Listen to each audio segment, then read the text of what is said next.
Taiwanese cosplayer nakatanggap ng bastos na litrato mula sa mga fans. Para sa mga magagandang babaeng artista, may mga fans na okay at may mga fans na may pagkabastos.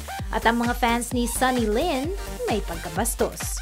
2 taon nang nakalipas nang si Sunny ay nag-cosplay bilang si Boa Hancock mula sa sikat na Japanese manga na One Piece. At dahil dito, siya ay itinanghal na next-gen sex goddess sa Asia. Ginawa pa siyang karibal ni Fried Chicken Girl ng media sa Taiwan. Naalala niyo ba kung sino yun? Anyway, noong isang linggo, nagreklamo si Sunny sa isang event na siya raw ay hinaharas ng ilang mga crazy fans. Isa sa mga fans na ito ang nagpadala ng litrato ng ganyang mga Dragon Balls kay Sunny.